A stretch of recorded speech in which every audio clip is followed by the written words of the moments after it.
السلام عليكم ورحمة الله وبركاته. أعوذ بالله من الشيطان الرجيم.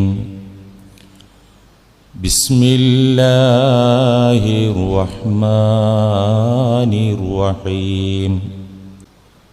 سماعون للكذب أكالون للسحت فإن جاءوك فاحكم بينهم أو أعرض عنهم وإن تعرض عنهم فلن يضروك شيئا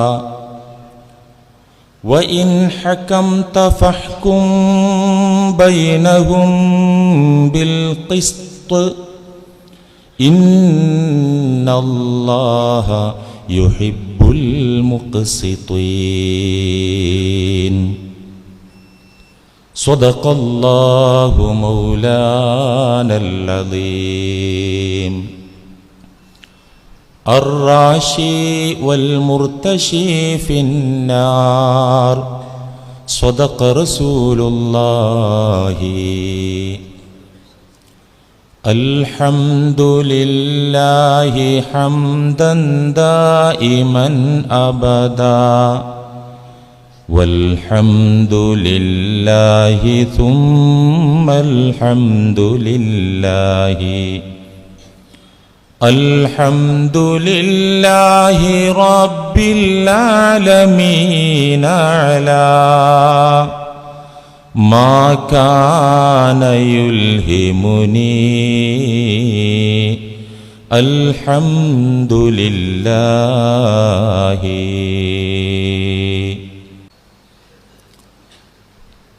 പ്രിയമുള്ള സഹോദരന്മാരെ മുഅ്മിനീങ്ങളെ, കൈക്കൂലി കൊടുത്തുകൊണ്ട് അനർഹമായത് സ്വന്തമാക്കരുത്, വെട്ടിപ്പിടിക്കരുത്. കൈക്കൂലി പോലത്തെ വളഞ്ഞ വഴികളിലൂടെ സമ്പാദിച്ച പണം കൊണ്ട്, വളഞ്ഞ വഴികളിലൂടെ നേടിയെടുത്ത പദവികൾ കൊണ്ട്, സ്ഥാനമാനങ്ങൾ കൊണ്ട് നിങ്ങളാരും ജീവിക്കാൻ തുനിയരുതേ. അത് നഷ്ടക്കച്ചവടമാണ് എന്നറിയിക്കുന്ന പരിശുദ്ധ ഖുർആനിൻ്റെ സൂക്തമാണ് കഴിഞ്ഞയാഴ്ച നമ്മൾ വിശദീകരിച്ച് തുടങ്ങിയത്.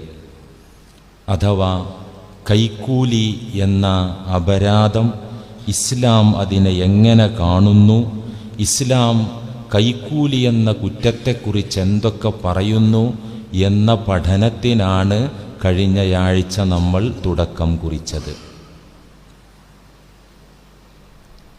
തനിക്ക് അവകാശപ്പെട്ടതല്ലാത്തത് നേടിയെടുക്കാൻ, താൻ അർഹനല്ലാത്ത സ്വത്ത് സ്ഥാനമാനങ്ങൾ സ്വന്തമാക്കാൻ വേണ്ടി, മറ്റുള്ളവൻ്റെ അവകാശം തടയാൻ വേണ്ടി, രാജ്യനിയമങ്ങൾ മറികടക്കാൻ വേണ്ടി അധികാരി വർഗത്തെ സ്വാധീനിക്കുന്നതും അവർക്ക് സംതിങ് കൊടുക്കുന്നതും ഇസ്ലാമിക വീക്ഷണത്തിൽ കടുത്ത അപരാധമാണ്, വൻകുറ്റങ്ങളിൽപ്പെട്ട കുറ്റമാണ്. പണ്ഡിതന്മാർ പരിശുദ്ധ ഖുർആനും തിരുസുന്നത്തും വെച്ച് ഈ വിഷയകമായിട്ടുള്ള ദീനീ നിലപാടുകൾ, കാഴ്ചപ്പാടുകൾ വസ്തുനിഷ്ഠമായി ഗ്രന്ഥങ്ങളിൽ വിശദീകരിച്ചതായി കാണാം. ചില പണ്ഡിതന്മാർ ഒരു ചെറിയ ഇളവ് പറയുന്നത് ഒരിടത്ത് മാത്രമാണ്. തനിക്ക് അർഹതപ്പെട്ടത്, അവകാശപ്പെട്ടത് ഒരു ഉദ്യോഗസ്ഥൻ അതിൻ്റെ മുറക്ക് നടപ്പിലാക്കി തന്നാൽ സന്തോഷത്തിനൊരു ഗിഫ്റ്റ് കൊടുക്കുക, ഇത് ചില പണ്ഡിതന്മാർ അനുവദിച്ചിട്ടുണ്ട്. പക്ഷേ നമ്മുടെ രാജ്യ നിയമത്തിൽ അത് തെറ്റായതുകൊണ്ട് മുസ്ലിമിനും തെറ്റാണ്. ഇസ്ലാമിക ശരീഅത്ത് നിയമപ്രകാരം തനിക്ക് അവകാശപ്പെട്ട ഒരു സംഗതി അതൊരാൾ കൃത്യമായിട്ട് ചെയ്ത് തന്നു. ചെയ്ത് കഴിഞ്ഞതിന് ശേഷം സന്തോഷത്തിനൊരു ഗിഫ്റ്റ് കൊടുക്കുന്നതിന് ശരീഅത്ത് നിയമത്തിൽ വലിയ കുറ്റമില്ല എന്ന് ചില പണ്ഡിതന്മാർ രേഖപ്പെടുത്തി വെച്ചിട്ടുണ്ട്. പക്ഷേ നമ്മുടെ രാജ്യ നിയമത്തിൽ അത് തെറ്റാണ്. അങ്ങനെ കൊടുക്കേണ്ട കാര്യമില്ല എന്നാ ഗവൺമെന്റ് പറയുന്നത്. രാജ്യ നിയമങ്ങൾ പാലിക്കാൻ ഓരോ മുസൽമാനും ബാധ്യസ്ഥനായത് കൊണ്ട് തന്നെ അത് കുറ്റാണ്, നമുക്കും കുറ്റാണ്. പക്ഷെ ഇവിടെ നടക്കുന്ന അതല്ല. സൗജന്യമായി ഫ്രീയായി കർത്തവ്യങ്ങൾ ഉത്തരവാദിത്തങ്ങൾ ചെയ്തു കൊടുക്കാൻ നിയുക്തരായ ഉദ്യോഗസ്ഥന്മാർ കൈക്കൂലി കിട്ടിയിട്ടേ ചെയ്തു കൊടുക്കൂ. അവിടെ കൈക്കൂലി കൊടുക്കുന്നതും മേടിക്കുന്നതും ഹറാമായ നിഷിദ്ധമായ റിശ്വത്തിന്റെ ഭാഗം തന്നെയാണ്. അവിടെ ഒരു തർക്കവും ആർക്കുമില്ല. ഒരു കാര്യം ആമുഖമായി ഞാൻ നിങ്ങളെ ഉണർത്തുകയാണ്. പലർക്കും കൈക്കൂലി ഇസ്ലാമിക വീക്ഷണത്തിൽ എന്താണ്, അതെത്രമാത്രം വലിയ കുറ്റമാണ് എന്ന് ചെവി മുളച്ചതിന് ശേഷം ഇതുവരെ ആരും കേട്ടിട്ടുണ്ടായിരിക്കില്ല, പഠിച്ചിട്ടുണ്ടായിരിക്കില്ല. ഇപ്പൊ നമ്മളത് പഠിക്കാൻ പോവാണ്, അതിൻ്റെ അപകടങ്ങളെ കുറിച്ച് വിശദീകരിക്കാൻ പോവാണ്, അറിയാൻ പോവാണ്. ഇതെത്രമാത്രം വലിയ അപരാധമാണെന്ന് തിരിച്ചറിഞ്ഞതിന് ശേഷവും ആ മേഖലയിലൂടെ പോകാൻ ഉദ്ദേശിക്കുന്ന ആളുകൾ മുമ്പ് കൈക്കൂലി കൊടുത്ത പോലെ മേടിച്ചതുപോലെ ആയിരിക്കില്ല, കുറ്റത്തിന്റെ ഗൗരവം കൂടും. അറിയാൻ പാടില്ലാതെ കൊടുത്തവരുണ്ടാകും, മേടിച്ച സംഗതി കുഴപ്പാന്നറിഞ്ഞാലും ഇത്രമാത്രം വലിയ കുഴപ്പാണെന്ന് അറിയുന്നതിൻ്റെ മുമ്പ് കൈക്കൂലി ഇടപാട് നടത്തിയതുപോലെ ആയിരിക്കില്ല കൃത്യമായി ഈ വിഷയത്തിൽ അറിവാർജിച്ചതിന് ശേഷം ആ മേഖലയിൽ തുടരുന്നത്. ആർക്കെങ്കിലും അങ്ങനെ ഒരു ചിന്ത ഉണ്ടെങ്കിൽ, മുസ്ലിയാർക്ക് ഇവിടെ നിൽക്കുന്ന കാലം അത്രയും എന്തെങ്കിലും ഒരു സബ്ജക്റ്റ് വഴുതു പറയണല്ലോ. ഇപ്പൊ മൊയ്ലിയർ കൈക്കൂലിയാണ് എടുത്തേക്കണത്, അത് മൊയ്ലിയരാണ് പറഞ്ഞിട്ടാണ് അവസാനിപ്പിച്ചിട്ട് പൊക്കോട്ടെ, ഞാൻ ഇപ്പൊ അത് കൊടുക്കൽ നിർത്തിയാ നടക്കൂല, മേടിക്കൽ നിർത്തിയാലും നടക്കൂല എന്നതാണ് കാഴ്ചപ്പാടെങ്കിൽ തൽക്കാലം ഈ വിഷയം നിങ്ങൾ കേൾക്കരുത്. അങ്ങനെ അത്തരക്കാര് അങ്ങനെ കേൾക്കാതിരിക്കുക. മുമക്കിനൻ മക്കാദഹു, ബാക്ക് സീറ്റ് ഉറപ്പിച്ചിരുന്നിട്ടാണ് ഉറങ്ങിക്കോളൂ, മുറിയാതെ ഉറങ്ങിക്കോളൂ. നിസ്കാരം തുടങ്ങുമ്പോൾ തൊട്ടടുത്തുള്ള ആൾ വിളിച്ചോളും, അല്ലെങ്കിൽ ചെവി പൊത്തി പിടിക്കുക, അല്ലെങ്കിൽ ഈ വിഷയം കേൾക്കാൻ വരാതെ കറക്റ്റ് ഖുതുബക്ക് എത്തുക. ഇത് കേട്ടിട്ട് പിന്നെ ഈ റൂട്ടിലൂടെ വന്നില്ലെങ്കിൽ അത് വലിയ അപകടമാണ്. അള്ളാഹുവിൽ നിന്ന് അകന്നു പോകും അത്തരക്കാർ എന്ന് മുഹമ്മദ് മുസ്തഫ സല്ലല്ലാഹു അലൈഹി വസല്ലം. ഒരറിവ് നമുക്കില്ല. അങ്ങനെ തെറ്റ് ചെയ്താൽ കുറ്റം കുറ്റാണെങ്കിൽ തന്നെയും ആ കുറ്റത്തിന്റെ ഗൗരവം കുറയും. കൃത്യമായിട്ട് വസ്തുനിഷ്ഠമായിട്ട് അറിഞ്ഞിട്ട് ആ കുറ്റത്തിൽ തുടരുക എന്നത് ഖാല റസൂലുള്ളാഹി സ്വല്ലല്ലാഹു അലൈഹി വസല്ലം മൻ ഇസ്ദാദ ഇൽമാ ഫലം യസ്ദദ് ലഹു ഹുദാ വലം യസ്ദദ് ലഹു മിനല്ലാഹി ഇല്ലാ ബുഅദാ. മൻ ഇസ്ദാദ ഇൽമാ, ഒരാൾക്ക് അറിവ് കൂടി. കുറേ വെള്ളിയാഴ്ച വന്നിരുന്ന് ചെവി കൂർപ്പിച്ച് കേട്ടപ്പോൾ ഇസ്ലാമിക ഇടപാടുകൾ, കച്ചവടങ്ങൾ, ക്രയവിക്രയങ്ങൾ, പണ ഇടപാടുകളെ കുറിച്ചൊക്കെ ഒന്ന് നന്നായിട്ട് പഠിക്കാനായി. അങ്ങനെ ഇച്ചിരി അറിവ് കൂടി. മനിസ്ദാദ ഇൽമ, അറിവ് വർദ്ധിച്ചു. വലം യസ്ദദ് ലഹു ഹുദ, ആ അറിവിനനുസരിച്ച് നേർവഴിയിലേക്ക് അയാൾ വന്നില്ല. അറിവ് അവിടെ സ്റ്റോർ ചെയ്തു, ജീവിതം പഴയപടി. വലം യസ്ദദ് ലഹു ഹുദ, അറിഞ്ഞതിനനുസരിച്ച് നേർമാർഗത്തിൽ അയാൾ ചരിക്കാൻ മെനക്കെട്ടില്ല എങ്കിൽ ഫലം യസ്ദദ് ലഹു മിനല്ലാഹി ഇല്ലാ ബുഅദാ. അറിഞ്ഞിട്ടും അപരാധങ്ങളിൽ തുടരുന്നവർ, കുറ്റകൃത്യങ്ങളിൽ തുടർന്നും മുന്നേറുന്നവർ അള്ളാഹുവിൽ നിന്ന് അകന്നകന്നകന്ന് വിദൂരതയിലേക്ക് പോകുമെന്ന് മുഹമ്മദ് നബി സല്ലല്ലാഹു അലൈഹി വസല്ലം. അപ്പൊ അറിഞ്ഞിട്ട് ആ റൂട്ടിന് വന്നില്ലെങ്കിൽ അള്ളാഹുവിൽ നിന്ന് അകലെന്ന് പറഞ്ഞാൽ അള്ളാഹ് എപ്പോഴും കൂടെ തന്നെ. നമ്മൾ എന്ത് അറാംബ്രേപ്പ് ചെയ്താലും അള്ളാഹ് കൂടെ ഉണ്ട്. ഈ അകലെന്ന് പറഞ്ഞതിന് അർത്ഥം എന്താ?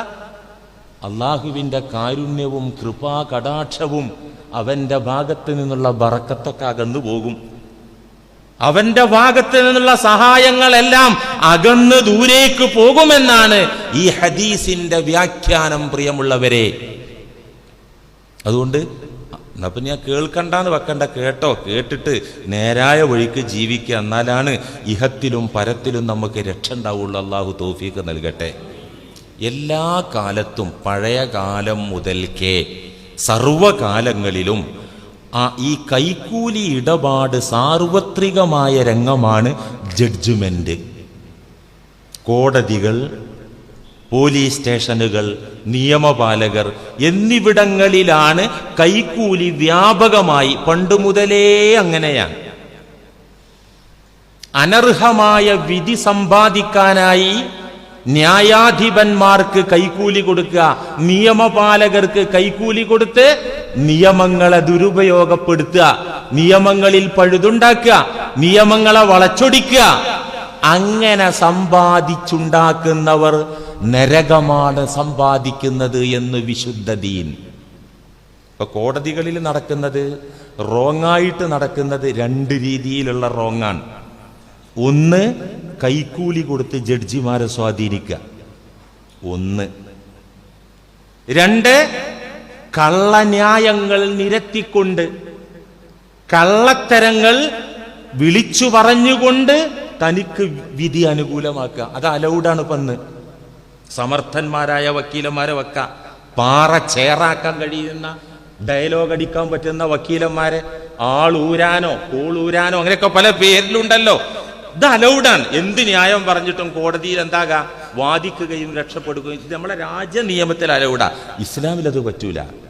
കൈക്കൂലിയിലൂടെ അനർഹമായ വിധി സമ്പാദിക്കുന്നതും കള്ളന്യായങ്ങൾ നിരത്തിക്കൊണ്ട് തനിക്കർഹതയില്ലാത്ത വിധി സമ്പാദിക്കുന്നതും ഒരുപോലെയാണെന്നാണ് ദീനുൽ ഇസ്ലാം പറയുന്നത്.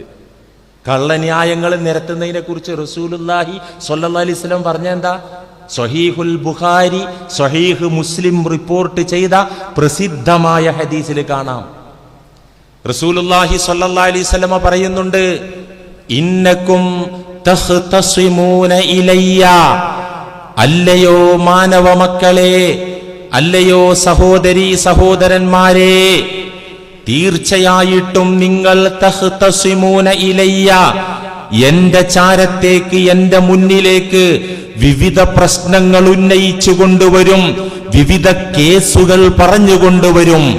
റസൂലുള്ളാഹി സ്വല്ലല്ലാഹു അലൈഹി വസല്ലമ മദീന മസ്ജിദിലെ ഇമാമ് മാത്രമായിരുന്നില്ല, ഖതീബ് മാത്രമായിരുന്നില്ല, ഇസ്ലാമിക രാഷ്ട്രത്തിന്റെ സുപ്രീം കോടതിയുടെ ചീഫ് ജസ്റ്റിസ് ആയിരുന്നു മുഹമ്മദ് മുസ്തഫ സ്വല്ലല്ലാഹു അലൈഹി വസല്ലം. സുപ്രീം കോടതിയുടെ ചീഫ് ജഡ്ജി തന്നെ ആയിരുന്നു. അതുകൊണ്ട് തന്നെ നിങ്ങൾ പലരും എന്റെ മുന്നിലേക്ക് വിവിധങ്ങളായ കേസുകൾ പറഞ്ഞു വരും, വിവിധങ്ങളായ വാദങ്ങൾ ഉയർത്തിക്കൊണ്ട് നിങ്ങൾ എന്റെ മുന്നിൽ വരും. വലഅല്ല ബഅലകും അൻ യകൂന അൽഹന ബിഹുജ്ജതിഹി മിൻ ബഅലിൻ. അങ്ങനെ നിങ്ങൾ കേസുമായി വരുമ്പോ, വാദിയും പ്രതിയും വരുമ്പോ, നിങ്ങളിൽ ചിലരെക്കാൾ വാചാലരായിരിക്കും. വാദിയും പ്രതിയും വരുമ്പോ പ്രതി നല്ല വാചാലനായിരിക്കും, വാദിയോ പച്ചപ്പാവം, ഒരക്ഷരം മിണ്ടാൻ കഴിയൂല, വാദം നിരത്താൻ കഴിയൂല, കാര്യം പറയാൻ ധൈര്യം ഉണ്ടാവില്ല. അങ്ങനത്തെ വാദി. പ്രതിയോ എന്തു കുറ്റത്തെയും ന്യായീകരിക്കാൻ വാചാലതയുള്ള പ്രതിയും. ഇങ്ങനെ നിങ്ങൾ എന്റെ മുന്നിൽ വന്നാൽ നിങ്ങൾക്കിടയിൽ ചിലർ വാചാലരായിരിക്കും, സംസാര വൈഭവമുള്ളവരായിരിക്കും. അങ്ങനെ നിങ്ങൾ എന്റെ മുന്നിൽ വന്ന് വാദം നടത്തിയാൽ ഫഅഖ്ലി അലാ നഹ്വി മാ അസ്മഉ മിൻകും, ഞാൻ ആ വാദം കേൾക്കുമ്പോൾ എവിടെയാണോ ന്യായം നോക്കിയിട്ടാ ഞാൻ വിധിക്കുക. അല്ലാതെ ആ കേസിൽ അള്ളാന്റെ വഹയി വന്നിട്ട് അവിടെ എന്താ ഉള്ളിൽ നടന്നത് നോക്കി ഞാൻ വിധിക്കൂല. അങ്ങനെ വിധിക്കാൻ ഈ ദുന്യാവിൽ പറ്റൂലല്ലോ. റസൂൽ ഉള്ളിലേക്ക് നോക്കി വിധിച്ചാൽ പിന്നെ ഖിയാമം വരെ അങ്ങനെ നോക്കി വിധിക്കാൻ പറ്റുന്ന ജഡ്ജിമാരെ നമുക്ക് എവിടുന്ന കിട്ടൂലല്ലോ. അതുകൊണ്ട് നിങ്ങൾ നല്ല ന്യായം ആരാണോ പറയുന്നത് ആ ന്യായത്തിനനുസരിച്ചാണ് ഞാൻ വിധിച്ചു തരിക. ആന്തരിക പൊരുളിലേക്കോ വസ്തുനിഷ്ഠ യാഥാർത്ഥ്യങ്ങളിലേക്കോ ഉള്ളിലിരിപ്പുള്ള സത്യത്തിലേക്കോ ഞാൻ നോക്കൂല. അള്ളാഹു എനിക്കതിന് വഹി തന്നാലും അതനുസരിച്ചല്ല ഞാൻ വിധിക്കുക. വാദിയും പ്രതിയും എന്റെ മുന്നിൽ വെച്ച് വാദം നടത്തുമ്പോ, ക്രോസ് വിസ്താരം നടക്കുമ്പോ ആരടുത്താണോ ന്യായം അയാൾക്ക് അനുകൂലമായി ഞാൻ വിധിക്കും. ഇനി കേട്ടോളൂ. ഫമൻ ഖളൈതു ലഹു മിൻ ഹഖ്ഖി അഖീഹി ശൈആ ഫലാ യഖുദുഹു. ഈ ന്യായം നോക്കി ഞാൻ വിധിക്കുമ്പോൾ ഞാനാ വിധിച്ചത് മറ്റൊരുത്തന്റെ അവകാശം നിനക്ക് നേടിത്തരുന്ന വിധത്തിലാണ് ഞാൻ വിധിച്ചു പോയതെങ്കിൽ അങ്ങനെ വരും. ഒരു കള്ളൻ വന്നിട്ട് ഇതിന്റെ സ്വത്താണെന്ന് പറഞ്ഞു. സത്യത്തിൽ ഈ കള്ളന്റെതല്ല, അതിന്റെ ഉടമന്റേതാണ്. ഉടമ പറഞ്ഞു എന്റേത്. എന്താ തെളിവ് ചോദിച്ചു. ആ ഒരു കള്ളൻ തെളിവൊന്നും പറയാനില്ല. എന്നപ്പം പറഞ്ഞു അത് എന്റെ വീട്ടിൽ കണ്ടതിന് 3 സാക്ഷികൾ ഉണ്ടെന്ന് കള്ളന്യായം നിരത്തി. റസൂല് പറയും കള്ളൻ അനുകൂലമായിട്ട് വിധിക്കും. ഇങ്ങനെ ഞാൻ ന്യായത്തിനനുസരിച്ച് വിധിച്ചാൽ ഫമൻ ഖളൈതു ലഹു മിൻ ഹഖ്ഖി അഖീഹി ശൈആ, തന്റെ സഹോദരന്റെ അവകാശം വല്ലതും ഞാൻ വിധിച്ചിട്ടുണ്ടെങ്കിൽ ഫലാ യഖുദുഹു, നിങ്ങളത് മേടിക്കാൻ നിൽക്കണ്ട. കോടതിയിലെ വിധിയിൽ നിങ്ങൾക്ക് കള്ളൻ അനുകൂലമായിട്ട് വിധിച്ചിട്ടിട്ടുണ്ടാവും, നിങ്ങളത് വാങ്ങിക്കരുത്. എന്തുകൊണ്ട്? ഫഇന്നമാ അഖ്തഉ ലഹു ഖിത്അതൻ മിനന്നാർ.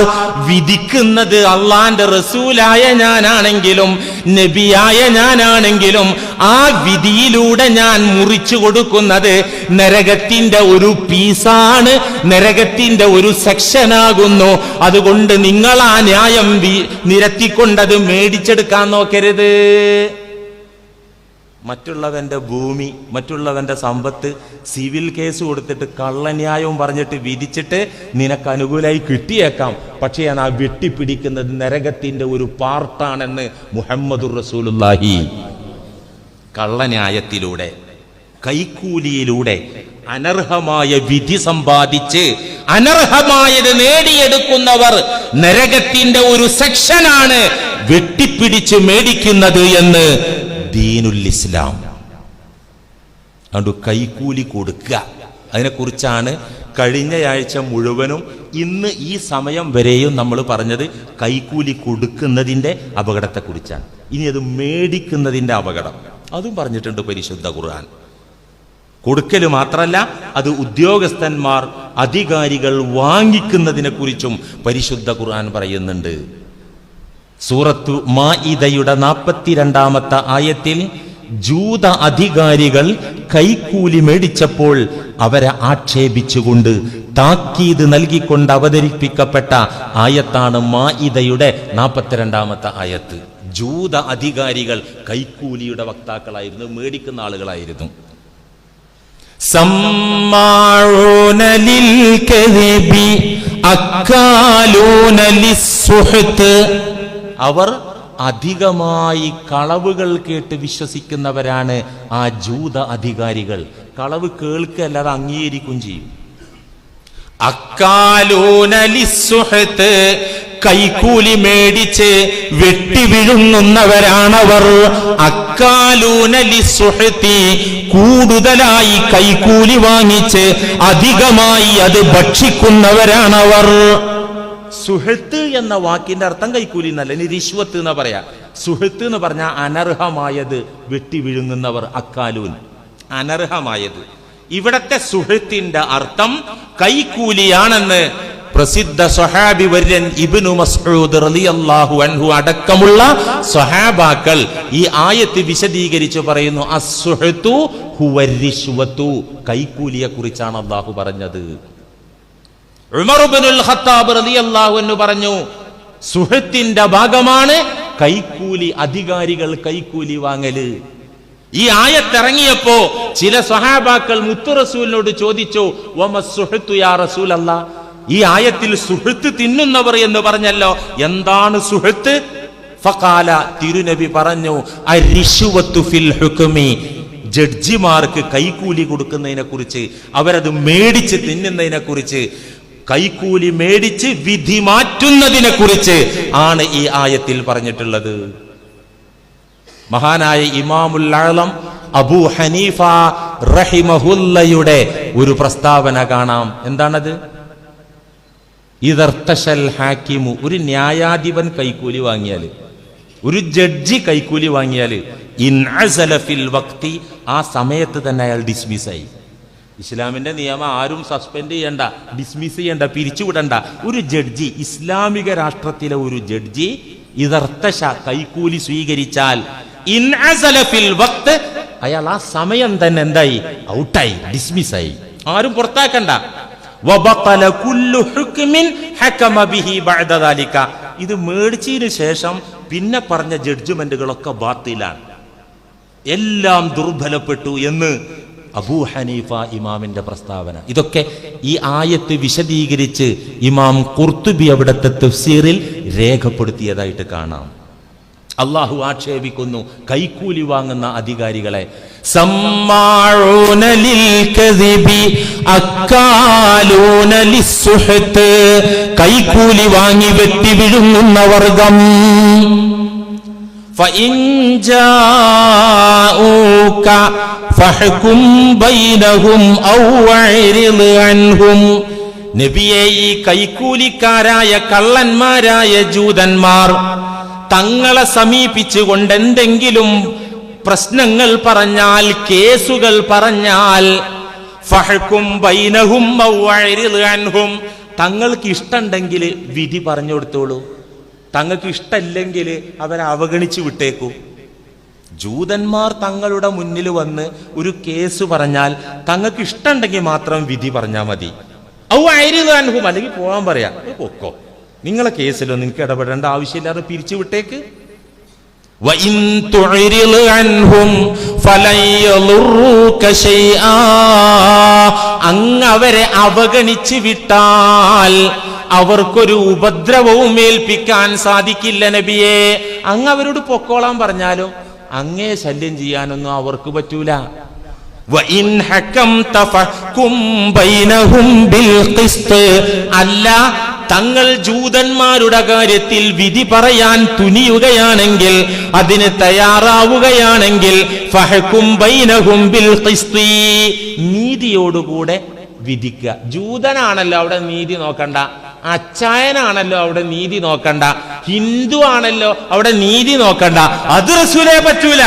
തങ്ങൾ അവരുടെ കേസിൽ വിധി പറയുകയാണെങ്കിൽ ഫഹ്കും ബൈനഹും ബിൽ ഖിസ്തി, അവരെ കാര്യത്തിലും നീതിയോടെ വിധിക്കണം. എന്തുകൊണ്ട്? ഇന്നല്ലാഹ യുഹിബ്ബുൽ മുഖ്സിതീൻ, നീതിമാന്മാരെ അള്ളാഹു സ്നേഹിക്കുന്നുണ്ട്. ഈ ആയത്ത് ഇറങ്ങാനുണ്ടായ കാരണം തഫ്സീറുകളിലൊക്കെ വ്യക്തമാണ്. റസൂലുള്ളാഹി സ്വല്ലല്ലാഹി അലൈഹി വസല്ലം മദീന ജീവിതകാലത്ത്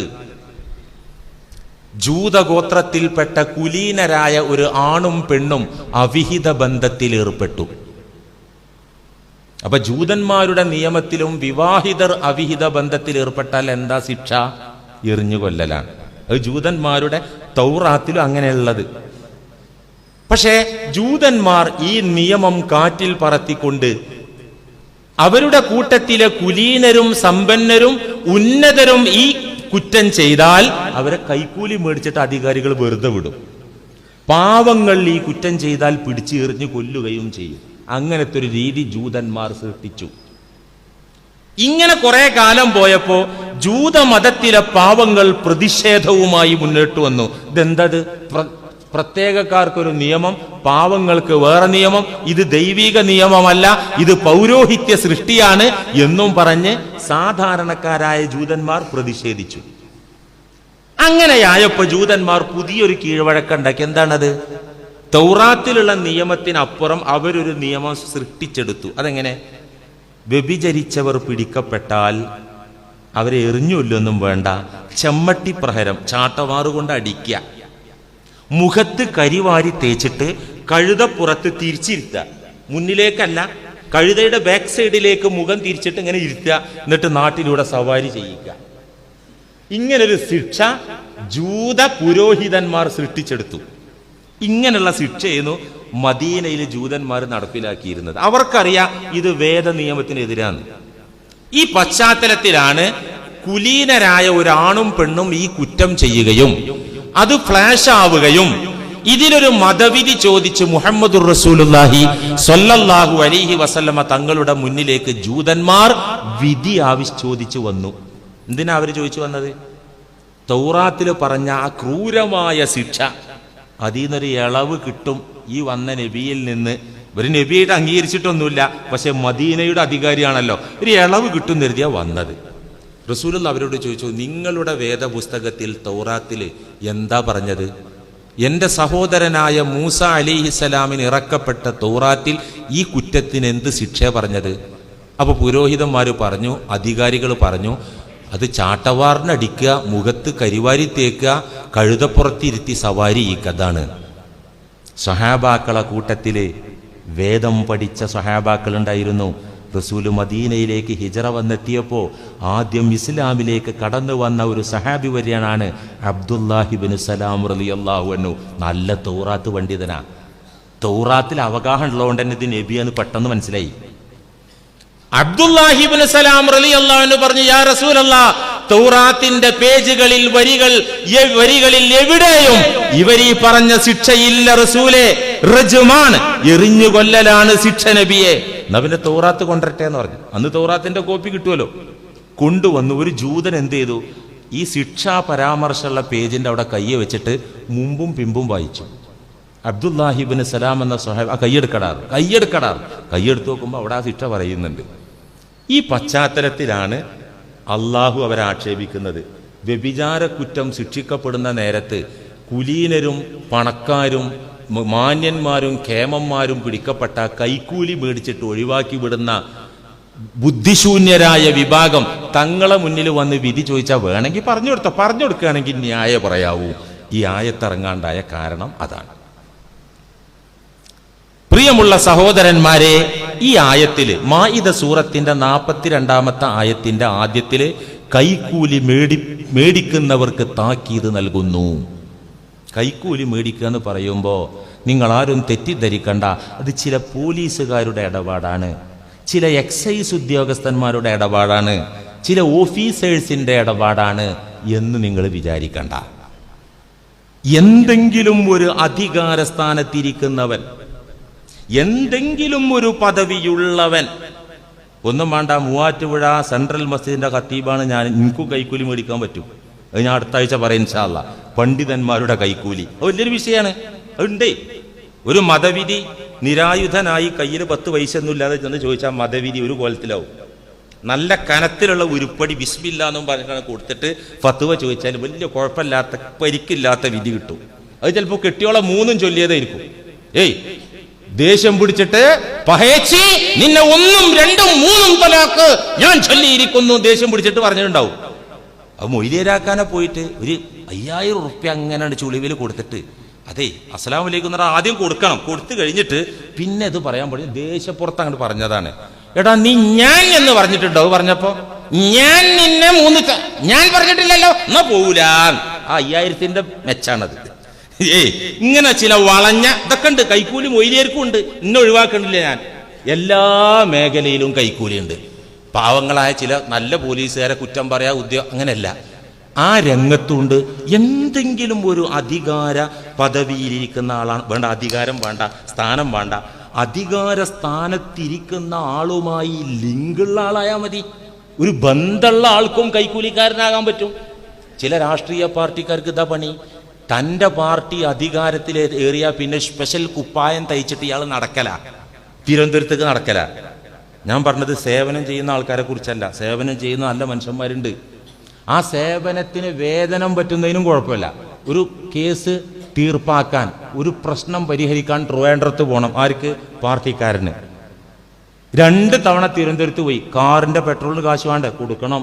ഈ ആവശ്യക്കാരൻ കൊടുക്കണം. വണ്ടി വാടക വേണ്ടേ? കൊടുക്കണം. ഫുഡിന് കാശ് വേണ്ടേ? കൊടുക്കണം. വേണ്ട, 2 ദിവസത്തെ വേതനം മാന്യമായിട്ട് അതും കൊടുത്തോ. അത് ചോദിച്ചു മേടിച്ചോ, ഒരു കുഴപ്പമില്ല. അത് തെറ്റുണ്ടോ? ചുമ്മാ തിരുവനന്തപുരത്ത് പോയി വരാൻ പറ്റൂലല്ലോ, അതിന് കാശ് വേണ്ടേ? അതല്ല കേസ്. ഇതെങ്ങനെ കേസ്? അത് ഞാൻ ഒപ്പിച്ചു തരാം. എത്ര രൂപ തരും? ആകെ 5000 രൂപ ചെലവ്, പെട്രോളും ഫുഡും. ഇനിയിപ്പോൾ വേതനം കൂട്ടിയാൽ തന്നെ 5000 ചെലവ്. 2 ലക്ഷം ചോദിക്കണേ. ആ 2 ലക്ഷം ചോദിച്ചിട്ട് 1 ലക്ഷം അവിടെ സെക്രട്ടേറിയറ്റിൽ ഡിസ്ട്രിബ്യൂഷൻ അവിടെ വിതരണം ചെയ്യും. 1 ലക്ഷം അത് പിന്നെ ആരും അറിയാതെ ആ ഡ്രോയറിന്റെ പോക്കറ്റിക്കാണ് പോകും.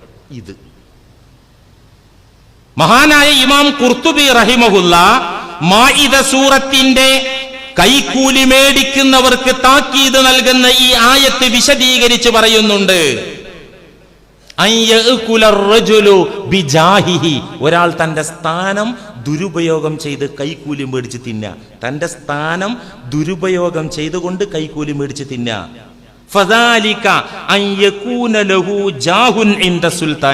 സ്വന്തം സ്ഥാനായിക്കൊള്ളുന്നില്ല, അധികാരിയുടെ അടുക്കൽ ഒരു ഏജന്റിനൊരു കണക്ഷനുണ്ട്, ഒരു ബന്ധമുണ്ട്. ഇന്ത സുൽത്താനി, രാജാവിന്റെ അടുക്കൽ. രാജാവ് അന്ന് രാജാവില്ല. ഖുർത്തുബി ഇമാമത് എഴുതിയപ്പോ അന്ന് രാജഭരണാണ്. ഇവിടുത്തെ സുൽത്താൻ ആരാണ്? മന്ത്രിമാര്, MP-മാര്, MLA-മാര്, അതുപോലെ തന്നെ മേയർമാര്, പഞ്ചായത്ത് പ്രസിഡന്റുമാര്, മുനിസിപ്പൽ ചെയർമാൻമാര്, അവരൊക്കെയാണ് ഇന്നത്തെ സുൽത്താൻമാര്. അവരുമായിട്ടൊരു ലിങ്ക്. ഫയസ്അലുഹു ഇൻസാനുൻ, ഈ ഏജന്റിനോട്, അധികാരികളുമായി ബന്ധമുള്ള ഈ വ്യക്തിയോട് ഒരാൾ ഫയസ്അലുഹു ഇൻസാനുൻ ഹാജത്തൻ, ഒരു ആവശ്യം പറയാം. എന്റെ പോക്കുവരവ് ചെയ്ത് കിട്ടിയിട്ടില്ല, എന്റെ വീടിന് പെർമിറ്റ് കിട്ടിയിട്ടില്ല, അല്ലെങ്കിൽ റവന്യൂ റിക്കവറി കുറച്ച് കോംപ്ലിക്കേറ്റഡ് ആയി കിടക്കുന്നുണ്ട് എന്നും പറഞ്ഞിട്ടൊരു ആവശ്യം പറയാം. ഫലാ യഖ്ലിഹാ ഇല്ലാ ബിരിശ്വത്തിൻ, അപ്പോൾ സംതിങ് മേടിച്ച് ചെയ്തു കൊടുക്കുക. ഇതും കൈക്കൂലിയുടെ ഭാഗമാണ്. ഉദ്യോഗസ്ഥനാകണമെന്നില്ല, അധികാരിയാകണമെന്നില്ല. അധികാര സ്ഥാനത്തിരിക്കുന്നവരോട് ബന്ധമുള്ളവരും കൈക്കൂലിക്കാരായി മാറുമെന്ന് മഹാന്മാരായ ഇമാമുകൾ വിശദീകരിക്കുന്നു. കൈക്കൂലി മേടിക്കുന്നതിന്റെ കുറ്റം എന്താ? നമ്മൾ പറഞ്ഞു, കഴിഞ്ഞ ആഴ്ച ഒരെണ്ണം പറഞ്ഞു, മറന്നോ നിങ്ങൾ? ഇതൊക്കെ മറക്ക ഉസ്താദേ നല്ലത് അല്ലേ? അങ്ങനെ മറന്ന് ആ വഴിക്ക് പോയാൽ എന്താ ഉണ്ടാകുക? പരിശുദ്ധ റസൂലിന്റെ പുണ്യനാവ് കൊണ്ട് അത്തരക്കാർ ശപിക്കപ്പെട്ടിരിക്കുന്നു. ഒന്ന്, കൈക്കൂലി ഇടപാടിനുള്ള ഒന്നാമത്തെ പ്രഹരം, ഒന്നാമത്തെ നാശം മുത്ത് റസൂലിന്റെ തിരുനാവ് കൊണ്ട് ആ മേഖലയിൽ ഇടപെടുന്നവരെ ശപിച്ചിരിക്കുന്നു. ആ നാവ് കൊണ്ട് ശപിക്കപ്പെട്ടിരിക്കുന്നു. പിന്നെ ഗതി പിടിക്കൂല. രണ്ടാമത്തെ ശിക്ഷ മുത്ത് റസൂല് പറയുന്നു, അറാശി വൽ മുർത്തശി ഫിന്നാർ, കൈക്കൂലി കൊടുത്തവനും കൈക്കൂലി മേടിച്ചവനും നരകത്തിലാകുന്നു. ഇത് ഞാൻ ഉണ്ടാക്കിയ ഹദീസല്ലട്ടോ. അറാശി, കൈക്കൂലി, വളഞ്ഞ വഴിയിലൂടെ അനർഹമായത് സമ്പാദിക്കാൻ, നാടിന്റെ നിയമം മറികടക്കാൻ, മറ്റുള്ളവനെ ശല്യം ചെയ്യാൻ, അവന്റെ അവകാശം ധ്വംസിക്കാൻ കൈക്കൂലി കൊടുക്കുന്ന റാശി വൽ മുർത്തശി, തെറ്റായ നിലക്ക് കൈക്കൂലി മേടിക്കുന്ന അധികാരി ഫിന്നാർ, നരകത്തിലാകുന്നു. കൈക്കൂലി മേടിക്കുന്ന ആള് നരകത്തിലാന്ന് മുസ്ലിയാരെ മനസ്സിലായി.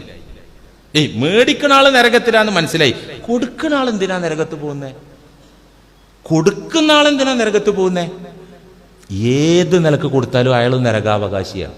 ഒന്നുകിൽ കൈക്കൂലി കൊടുക്കുന്നത് അനർഹമായത് എന്നല്ലേ ഖുർആൻ പറഞ്ഞത്? ബക്കറ്റ് ഇറക്കുക, അധികാരികളിലേക്ക് ബക്കറ്റ് ഇറക്കിയിട്ട് തൊട്ടിയും കയറി ഇറക്കിയിട്ട് ഇങ്ങോട്ട് വലിച്ചെടുക്കുക, തനിക്ക് അർഹത ഇല്ലാത്തത് ഇങ്ങോട്ട് വലിച്ചെടുക്കുക. ഇതെത്ര വലിയ ക്രൈമാണ്. നിങ്ങൾ ആലോചിച്ചു. ഒരു ഉദാഹരണം പറഞ്ഞാൽ മനസ്സിലാവും അതിന്റെ അപകടം എത്ര വലുതാന്ന്. ഒരു ഉദാഹരണം പറഞ്ഞാൽ മനസ്സിലാവും. ദാരിദ്ര്യരേഖയ്ക്ക് താഴെയാണെങ്കിൽ പല ആനുകൂല്യം കിട്ടും. എന്നാ ഇപ്പോഴോ അത്യാവശ്യം സാമ്പത്തികമായിട്ട് കുഴപ്പമില്ലാത്തൊരു റേഞ്ചിലാണ് ഇപ്പൊ നിൽക്കണേ.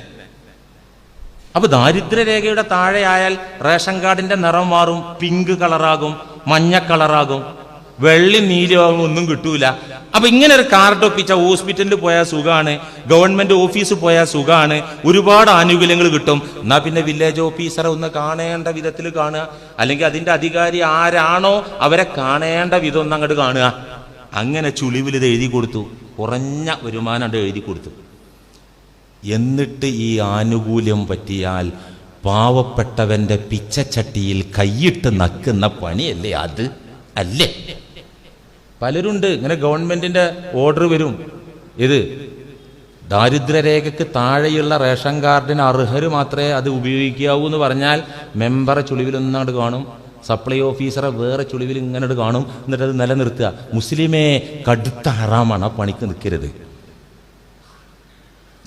എൻ്റെ കാർഡ് നീലയായിരുന്നു.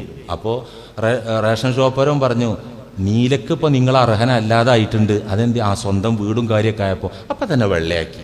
ഇപ്പൊ വഴിക്ക് പോകലില്ല. കാരണം 3 കിലോ അരി ഇട്ടാന് ലോകത്തില്ലാത്ത വിലയും കൊടുത്തിട്ട് വേണ്ട, നമുക്ക് അർഹതല്ലെങ്കിൽ വേണ്ടാനേ. ഇത് അനർഹമായ നിലക്ക് കൈക്കൂലി കൊടുത്ത് അത് തിന്നുക എന്നത് പാവപ്പെട്ടവന്റെ പിച്ചച്ചട്ടി നക്കുന്ന പണിയാ. നരകല്ലാതെ പിന്നെ ആൾക്ക് സ്വർഗം കിട്ടുമോ? ഇനി അർഹതപ്പെട്ടത് കിട്ടാനാണ് കൈക്കൂലി കൊടുത്തതെന്ന് സങ്കല്പിക്കുക. കൈക്കൂലി കൊടുത്തവനും നരകത്തിൽ എന്ന് പറഞ്ഞാൽ എന്തിനാ കൊടുക്കണോ പോകുന്നത്? ഒരു നിലക്ക് ഇപ്പൊ നമ്മൾ പറഞ്ഞു, രണ്ടാമത്തെ നിലക്ക് അർഹമായത് കിട്ടാനാണ് കൈക്കൂലി കൊടുത്തത്, അവകാശം നേടിയെടുക്കാനാണ് കൈക്കൂലി കൊടുത്തത്. എന്നാലും അക്രമം എന്തറിയോ? പാവങ്ങള് അപേക്ഷിച്ച അപേക്ഷകളൊക്കെ ചുവപ്പ് നാടയിൽ കുരുങ്ങി അവിടെ കിടക്കും. ഇവൻ പൈസ ഇട്ടിട്ട് ഇവന്റെ കാര്യം വേഗം നടപ്പിലാക്കി പോകും. പാവങ്ങളുടെ അപേക്ഷകൾ അവിടെ കിടക്കും, ഡഡായി കിടക്കും. ഇത് പാവങ്ങളോട് ചെയ്യുന്ന ക്രൂരതല്ലേ? ഒരു മുസ്ലിമിന് പറ്റിയ സ്വഭാവമാണോ അത്? എനിക്ക് ഞാൻ പൈസ ഉണ്ട്, അതുകൊണ്ട് ഞാൻ അത് എറിഞ്ഞിട്ട് ഞാൻ ശരിയാക്കും, അവരത് എന്തെങ്കിലും ആയിക്കോട്ടെ. മുസ്ലിമിന് ചിന്തിക്കാൻ പറ്റുമോ? ഇത് നരകത്ത് പോണ പണിയല്ലേ? ഇനി അത് രണ്ടുമല്ല, കൈക്കൂലി കൊടുത്തില്ലെങ്കിൽ എൻ്റെ പുരയിടത്തിൻ്റെ ആധാരം ശരിയാവില്ല, എൻ്റെ കാര്യം നടക്കൂല എന്ന വിശ്വാസമാണെങ്കിൽ മുസ്ലിമിന് ആ വിശ്വാസം പറ്റൂല. എന്തുകൊണ്ട്? മുസ്ലിം മുഖല്ലിബുൽ ഖുലൂബായ അള്ളാഹുവിൽ, റബ്ബുൽ ആലമീനായ അള്ളാഹുവിൽ വിശ്വസിക്കുന്നവനാണ് മുഅ്മിന്. മുഖല്ലിബുൽ ഖുലൂബ് എന്ന് പറഞ്ഞാൽ ഹൃദയങ്ങളെ നിയന്ത്രിക്കുന്നവൻ. നിങ്ങൾക്ക് എന്നോട് എങ്ങനെ സമീപിക്കാൻ പറ്റും? അള്ളാഹ് തീരുമാനിച്ച പോലെ. നിങ്ങൾ ആരെങ്കിലും എന്നോട് സ്നേഹം വെക്കുന്നുണ്ടോ? റബ്ബ് ആ സ്നേഹം തിരിച്ചു വിട്ടതാ. നിങ്ങൾക്ക് ആർക്കെങ്കിലും എന്നോട് വെറുപ്പുണ്ടോ? പടച്ചോൻ ആ വെറുപ്പ് ഉൽപ്പാദിപ്പിച്ചതാ. ഇതാണ് മുഖല്ലിബുൽ ഖുലൂബ്, ഹൃദയങ്ങളെ മറിക്കുന്ന അള്ളാഹ്. എന്റെ മനസ്സിനെ, നിങ്ങളെ മനസ്സിനൊക്കെ നിയന്ത്രിക്കുന്നത്. അത് കൈക്കൂലി കൊടുക്കണ്ട. റബ്ബുൽ ആലമീൻ, ഈ ലോകം ദൃശ്യപ്രപഞ്ചത്തെയും അദൃശ്യ ലോകങ്ങളെയും പരിപാലിക്കുന്ന, പോറ്റുന്ന അല്ലാഹ്, കോടാനുകോടി ജന്തുക്കളെ, ജീവജാലങ്ങളെ സമുദ്രത്തിലും കരയിലുമായി തീറ്റിപ്പോറ്റുന്ന അല്ലാഹ്, കടലിലുള്ള മത്സ്യങ്ങൾ കൈക്കൂലി കൊടുത്തിട്ടല്ല ജീവിക്കുന്നത്. വലിയ വയറുള്ള തിമിംഗലങ്ങളുണ്ട്, സ്രാവുകളുണ്ട്. അവര് നേരെ വഴിക്ക് ഓടിയിട്ടാണ് അവർക്ക് അന്നം കൊടുക്കുന്നത്. അല്ലാഹ്, പറവകൾ റോങ്ങായൊരു പണിക്കും പോകുന്നില്ല. റബ്ബുൽ ആലമീൻ, ലോകങ്ങളെ പോറ്റുന്ന അല്ലാഹ് എന്ന് വിശ്വസിക്കുന്നതാ മുഅ്മിൻ. നേരെ മറിച്ച് എന്റെ പണം എറിഞ്ഞിട്ടാണ് എന്റെ കാര്യം നടക്കുക, കൈക്കൂലി കൊടുത്തിട്ട് എന്റെ കാര്യം നടക്കൂ എന്ന ചിന്ത കാഫിറിന്റെയും മുനാഫിക്കിന്റെയും ചിന്തയാണ്, മുസ്ലിമിന്റെ ചിന്തയല്ല. അതുകൊണ്ട് ഗവൺമെന്റ് പറയുകയല്ല അർറാശി വൽ മുർതശി ഫിന്നാർ, ഗവൺമെന്റിന്റെ സ്റ്റേറ്റ്മെന്റ് അല്ല. രാജാതിരാജനായ അല്ലാഹു നിയമിച്ച ആത്മീയ ലോകത്തിന്റെ കിരീടം വെക്കാത്ത ചക്രവർത്തി മുഹമ്മദുർ റസൂലുള്ളാഹി സ്വല്ലല്ലാഹു അലൈഹി വസല്ലം തങ്ങളുടെ പ്രഖ്യാപനാണ് അർറാശി വൽ മുർതശി ഫിന്നാർ. കൈക്കൂലി കൊടുത്തവനും മേടിച്ചവനും നരകത്തിലേക്കാണ്. എന്തൊക്കെ ദുരിതമായി കൈക്കൂലി കൊണ്ടുള്ളത്, ചെറുതൊന്നുമല്ല. നമ്മുടെയൊക്കെ അനുഭവത്തിലും ജീവിതത്തിലും ഒന്നും വേണ്ട. വീരപ്പൻ വേട്ടയുടെ ചരിത്രം ഇവിടെ ഇരിക്കുന്ന വയസ്സന്മാർക്കൊക്കെ അറിയും, യുവാക്കൾക്കും അറിയും. ന്യൂ ജനറേഷൻ അത്ര അറിയില്ല. Kerala state, Tamil Nadu state, Karnataka state, ഈ 3 സംസ്ഥാനങ്ങളെ വിറപ്പിച്ച കാട്ടുകള്ളനായിരുന്നു വീരപ്പൻ. സത്യത്തിൽ അയാൾ ആരാ? ഈ മൂക്കിന്റെ താഴെയുള്ള കൊമ്പൻ മീശ താങ്ങാൻ മാത്രം സ്റ്റാമിന ഉള്ള ഒരു സാധു മനുഷ്യനാണ് അയാള്. അയാൾക്ക് അത്രയുള്ള ആവതുള്ളൂ. നിങ്ങൾ കണ്ടില്ലേ അയാൾ ചിത്രം? ആ മീശ താങ്ങാനുള്ള സ്റ്റാമിന അയാൾക്കുള്ളൂ. ആ മനുഷ്യനെ പിടിക്കാൻ വേണ്ടി 30 കൊല്ലാണ് ഗവൺമെന്റുകൾ ഭഗീരഥ പ്രയത്നം നടത്തിയത്. 3 പതിറ്റാണ്ട്, 30 കൊല്ലം. അതെങ്ങനെ ഏതോ പോലീസുകാരെ വിട്ടതല്ല, തണ്ടർ ബോൾട്ടിനെ വിട്ടതല്ല. രാജ്യത്തിന്റെ കാലാൾ പട്ടാളം, കരസേന, ലോക ഭൂപടത്തിൽ തന്നെ ശക്തമായ കരസൈന്യമുള്ള രാജ്യമാണ് ഇന്ത്യ മഹാരാജ്യം. നമ്മുടെ കരസേന ലോകത്ത് 2ാം നമ്പറാ, 1 കഴിഞ്ഞാൽ 2 നമ്മളാ. അങ്ങനത്തെ കരസേനയെ സത്യമംഗലം കാട്ടിൽ വിട്ടു. എന്തിന്? ഈ വീരപ്പനെ പിടിക്കാൻ വേണ്ടി. കിട്ടിയില്ല. എന്തുകൊണ്ട് കിട്ടിയില്ല? നമ്മുടെ പട്ടാളം പോരാത്തതുകൊണ്ടാണോ? നമ്മുടെ സൈന്യത്തിന്റെ കഴിവ് കുറവുകൊണ്ടാണോ? അല്ല, അവിടെ വർക്ക് ചെയ്തത് കൈക്കൂലിയാണ്. ഈ കാട്ടിൽ ജീവിക്കുന്ന വീരപ്പൻ എന്തിനാ കോടികൾ? ഇയാൾ പല സിനിമാ നടന്മാരെയും പ്രമുഖരെയും റാഞ്ചി തട്ടിക്കൊണ്ടുപോയി വിലപേശി, ഇത്ര കോടി വേണം, ഇത്ര ലക്ഷം. പലർക്കും മോചനദ്രവ്യം കൊടുത്തിട്ട് റിലീസാക്കി. എന്തിനാണ് ഈ കാട്ടിൽ കഴിയുന്ന മനുഷ്യന് ഈ പണം? ഉദ്യോഗസ്ഥന്മാർക്ക് കൈക്കൂലി കൊടുക്കാൻ തന്നെ. നിങ്ങൾ ആലോചിച്ച് നോക്കണം. ഇത് കാട്ടിലെ വീരപ്പന്റെ കഥയാണെങ്കിൽ ഇതിനേക്കാൾ ശക്തരായ നാട്ടിൽ നടക്കുന്ന വീരപ്പന്മാര് ഇന്നും വിലസി നടക്കുന്നുണ്ട്. പാവപ്പെട്ടവരുടെ അവകാശം ധ്വംസിക്കപ്പെടുന്ന വിധത്തിൽ, പൊതുഖജനാവിൽ നിന്ന് വെട്ടിവിഴുങ്ങുന്ന വിധത്തിൽ, നിരപരാധികൾ ആക്രമിക്കപ്പെടുന്ന വിധത്തിൽ കൈക്കൂലി മുന്നോട്ട് നീങ്ങിക്കൊണ്ടിരിക്കുകയാണ്. മുസ്ലിമേ, നീ ചിന്തിച്ചോ, നിനക്ക് ഈ പണി ശരിയാവില്ല, കൊടുക്കലും മേടിക്കലും ശരിയാവില്ല. അതുകൊണ്ട് നിനക്ക് റബ്ബാനിയായ അനുഗ്രഹം തടയപ്പെടും, പടച്ചവന്റെ ഖജനാവിൽ നിന്നുള്ള ബറക്കത്ത് തടയപ്പെടും, നീ നരകത്തിൽ പോകും, അള്ളാന്റെ റസൂലിന്റെ ശാപമേറ്റവനാകും നീ. തീർന്നില്ല. കൈക്കൂലിയായിട്ട് ബന്ധപ്പെട്ടത് ഇനിയും കുറച്ചുകൂടി പറയാണ്ട്. ഇൻഷാ അല്ലാഹ് അടുത്ത ആഴ്ച അതിൻ്റെ ബാക്കി ഭാഗം നമുക്ക് തുടർന്ന് പറയാം. അള്ളാഹുവേ, നീ വിലക്കിയ സർവ മേഖലകളിൽ നിന്നും രാജി വെച്ചുകൊണ്ട്, നീ നിഷിദ്ധമാക്കിയ സർവ സാമ്പത്തിക ക്രയവിക്രയ മേഖലകളിൽ നിന്നും മാറി നിന്നുകൊണ്ട് നീ പൊരുത്തപ്പെട്ട വിധത്തിൽ രീതിയിൽ ജീവിക്കാൻ നീ ഞങ്ങൾക്കൊക്കെയും തൗഫീഖ് നൽകണമേ തമ്പുരാനേ.